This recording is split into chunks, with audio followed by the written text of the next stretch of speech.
सचवा जे आईने जी पासदारी न थे सचवा जे आईने जी भटकली थियनि ऐं उन वक़्त में असांखे चयो वञे त तव्हीं ख़ामोश थियो त घटि में घटि असीं ख़ामोश कोन थींदासीं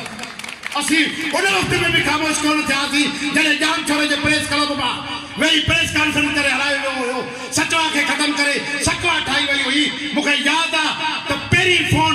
सफ़र चांडे मूंखे पीटीसीएल ते कई हुई ऐं उहो 3 ॾींहंनि जे अंदरि मूं इजलास घुरायो ऐं सचवा खे बहाल कयोसीं असीं सचवा खे कंहिंजे बि ग़ुलाम बणाइण कोन था चाहियूं असीं सचवा खे कंहिंजी बि जागीर बणाइण कोन था चाहियूं सचवा कंहिंजी बि जागीर कोन्हे आउं चवां थो पियो सफ़र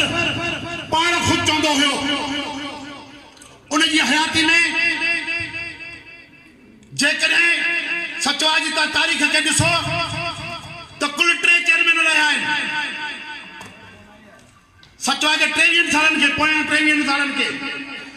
त सचवा में कुल 3 चेयरमैन रहिया आहिनि हिकिड़ो मोहम्मद सफ़र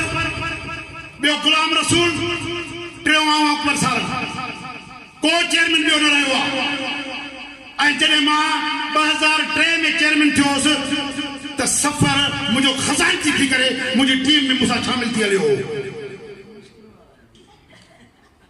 बहरहाल असीं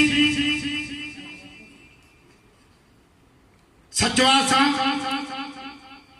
कॾहिं बि ज़ाती मक़सदनि लाइ न इस्तेमाल कई आहे ऐं न इस्तेमाल कंहिंखे करण जो हक़ ॾींदासीं असीं कंहिंखे बि हक़ कोन था ॾियूं त सचवा खे को ज़ाती मक़सदनि लाइ इस्तेमाल कनि असीं सचवा खे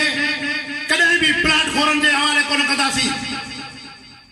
असीं सचवा खे कतई तौर ते मुफ़ाद परस्तनि जे हवाले कोन कंदासीं भले केॾो बि वॾो माण्हू हुजे भले केॾो बि ताक़तवर हुजे दोस्तनि चयो त जीअं सफ़र सच कराईंदो हुयो हर माण्हूअ खे मुंहं ते चवंदो हुयो असांजी तरबियत बि उन कई आहे